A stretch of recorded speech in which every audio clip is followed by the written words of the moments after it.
Imagina que viajas 11.500 años atrás en el tiempo.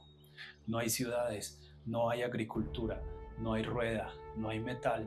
La humanidad vive en pequeños grupos nómadas, moviéndose detrás de los animales, durmiendo en cuevas o bajo techos de ramas. No hay reyes, no hay dioses, no hay templos. Y entonces, en una colina desolada del sur de Turquía, un grupo de cazadores recolectores decidió hacer algo que no tenía ningún sentido práctico, algo que les llevaría muchos años realizar, algo que ningún ser humano había intentado antes. Levantar pilares de piedra caliza de hasta 6 metros de altura, cada uno pesando entre 10 y 20 toneladas. Los tallaron con figuras de animales que nunca habían domesticado, como zorros, serpientes, jabalíes, grullas, escorpiones. Los dispusieron en círculos concéntricos como si estuvieran trazando el mapa de un mundo invisible. Y luego, 1000 años después, lo enterraron todo, como si quisieran que nunca fuera encontrado.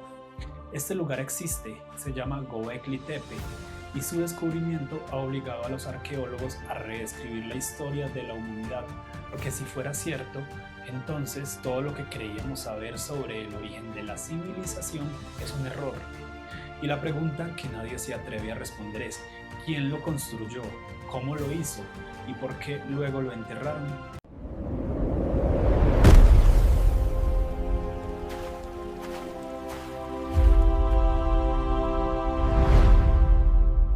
Durante siglos, la ciencia nos contó una historia ordenada.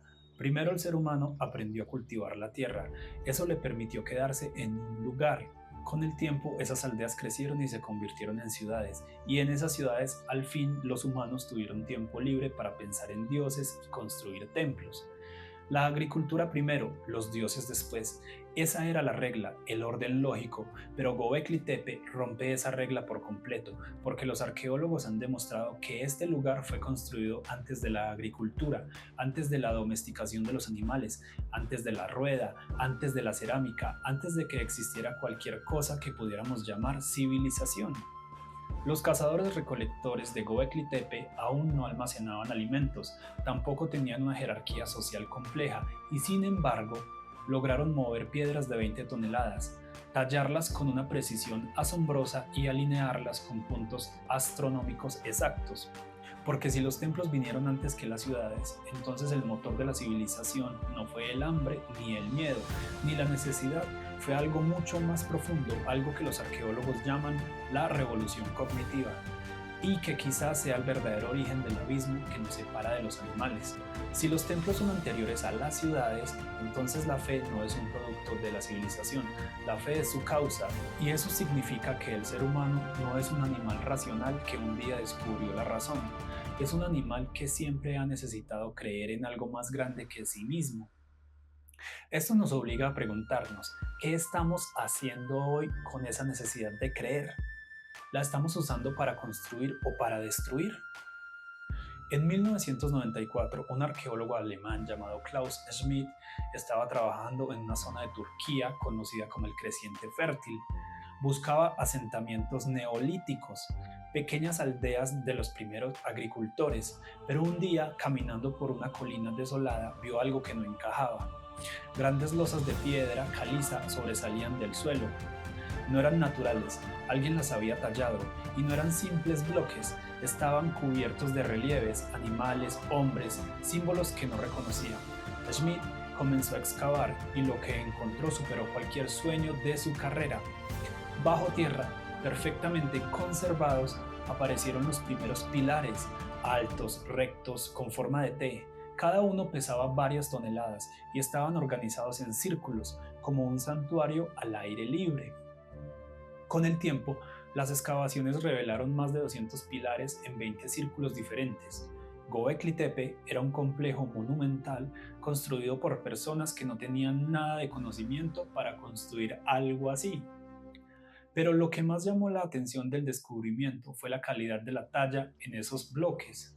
Los pilares no eran toscos, estaban cuidadosamente tallados, con relieves de animales que parecían moverse bajo la luz cambiante del día: zorros agazapados, serpientes enroscadas, jabalíes con colmillos prominentes, grullas alzando el vuelo. Cada animal era reconocible, detallado, casi fotográfico en su precisión, ¿Cómo pudieron hacer eso con herramientas de piedra? ¿Cuántas horas de trabajo?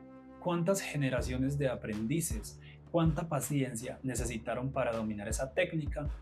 No lo sabemos, y eso es precisamente lo que hace que este lugar sea tan inquietante. Vamos a detenernos aquí y hacer un ejercicio de arquitectura, porque como arquitecto no puedo mirar estos pilares sin sentir un gran asombro. Imagina que tienes que tallar un pilar de 6 metros de altura en piedra caliza. No tienes herramientas de metal, solo piedra, madera y cuerdas. Pero los relieves que decoran estos pilares no son toscos, son detallados, con curvas suaves, ojos de animal, hocicos, garras. Eso requiere horas de trabajo, paciencia y un conocimiento profundo de la técnica del tallado. Y luego hay que moverlos. Cada pilar pesa entre 10 y 20 toneladas. No hay animales de carga, no hay ruedas, no hay caminos. Pero los transportaron, los alzaron y los colocaron en círculos perfectos. La precisión de su colocación es tal que algunos pilares están orientados hacia el punto exacto donde se levantaba la constelación de Orión hace 11.500 años. No estamos ante un campamento improvisado, estamos ante un proyecto arquitectónico planificado. Alguien en aquella época supo medir, calcular y organizar. Alguien supo liderar, alguien supo imaginar el resultado final antes de empezar. ¿Quién fue ese alguien? ¿Un chamán con conocimiento superior? ¿Un jefe? ¿Un grupo de sabios? ¿O acaso la comunidad entera reunida en torno a un propósito común, sin jerarquías ni mandatos? Los arqueólogos no han encontrado tumbas de reyes en Göbekli Tepe. No hay palacios, no hay almacenes de tributo. No parece haber una élite que se beneficiara del trabajo de otros. Todo apunta a una sociedad más horizontal, más igualitaria, donde la construcción era un acto colectivo, no una imposición. Eso es fascinante y también es aterrador, porque si los humanos pudimos construir algo tan monumental sin reyes ni esclavos, ¿por qué hoy necesitamos tanto poder concentrado para construir cualquier cosa? Y aquí viene otro dato muy interesante. Para construir Göbekli Tepe se necesitaron cientos o quizá miles de personas que tuvieron que alimentarse mientras trabajaban, personas que tuvieron que desplazarse hasta la colina, organizarse, turnarse, cooperar. ¿Cómo se organizaron? ¿Cómo decidieron qué hacer? ¿Quién dio las órdenes? En los estratos más antiguos de Göbekli Tepe no hay restos de viviendas, no hay basura doméstica, no hay fogones, no hay cabañas. Es como si el lugar hubiera sido construido por equipos que venían de distintos puntos. Trabajaban durante un tiempo y luego se iban. Se reunían para construir, para adorar, para celebrar y luego volvían a sus vidas nómadas. Era un proyecto compartido entre tribus, una obra de fe colectiva. Pero ¿cómo se transmitió el conocimiento? ¿Cómo aprendieron a tallar la piedra, a medir los ángulos, a alinear los pilares con las estrellas? No habían escuelas, no habían libros. El saber se transmitía de persona a persona, de mano en mano, de generación en generación. Eso significa que Göbekli Tepe no fue una idea improvisada, fue el resultado de siglos de experimentación, de fracasos, de aprendizaje acumulado. Significa que incluso antes de la agricultura, los humanos ya tenían una tradición cultural compleja, una memoria colectiva, una capacidad de planificación a largo plazo. Y si la agricultura no fue el origen de la civilización, sino solo una consecuencia, y si lo que realmente nos hizo civilizados fue la capacidad de creer, de imaginar y de construir. Göbekli Tepe fue utilizado durante más de 1500 años. Generaciones enteras de cazadores-recolectores vinieron, añadieron nuevos pilares, nuevos círculos, nuevas tallas. El lugar creció y se volvió cada vez más complejo. Y entonces, hace unos 9500 años, lo enterraron. No lo abandonaron, lo enterraron deliberadamente. Colocaron capas de tierra y escombros sobre todo el complejo con una intención clara: cubrirlo, ocultarlo, cerrarlo, como si el ciclo hubiera terminado, como si el lugar hubiera cumplido su propósito. Pero no sabemos cuál fue ese propósito. No hay inscripciones, no hay escritura, solo los animales tallados en la piedra. ¿Qué significan? ¿Eran símbolos o grabados de seres espirituales que servían como emblema protector? ¿O representaciones de constelaciones? ¿O acaso mensajes para los dioses? Y el enigma mayor, ¿por qué lo enterraron? ¿Fue un acto ritual, una forma de sellar el santuario, o quizá quienes lo enterraron sabían que el mundo estaba cambiando y que ese lugar ya no era necesario? Algunos arqueólogos creen que el entierro fue un acto de respeto, como cuando se apaga una vela al final de una ceremonia. No se abandona, se cierra, se guarda, pero otros piensan que fue un acto de miedo, que quienes lo enterraron querían que aquello quedara sepultado para siempre, que quizá creían que el lugar había sido contaminado o que ya no era seguro, o que los dioses se habían ido. Existe una teoría aún más oscura. Quizás quienes lo enterraron no querían que nadie más encontrara lo que ellos habían visto. Quizá el secreto de Gobekli Tepe era demasiado peligroso para ser compartido. Los cazadores recolectores no vivían en Gobekli Tepe, pero viajaban hasta allí para celebrar enormes rituales, y para alimentar a esas multitudes la caza no bastaba. Necesitaban alimentos que no se estropearan, que pudieran almacenarse durante días o semanas. Así que empezaron a recolectar de forma masiva los granos de los cereales silvestres que crecían en la región. A almacenarlos, algunos granos caían al suelo y germinaban. Al observar ese ciclo, empezaron a sembrarlos a propósito, primero de forma accidental, luego de forma deliberada. La necesidad de celebrar juntos pudo haber sido el verdadero origen de la agricultura. El trigo, la cebada y las lentejas, que hoy forman la base de nuestra alimentación, fueron domesticados en esta misma región, en las laderas cercanas de Gobekli Tepe. Quizás no sea una casualidad. Lo que comenzó como un templo, un lugar de culto y reunión pudo haber sido el inicio de la agricultura, y luego de las aldeas, y luego de las ciudades, y luego de todo lo que conocemos como civilización.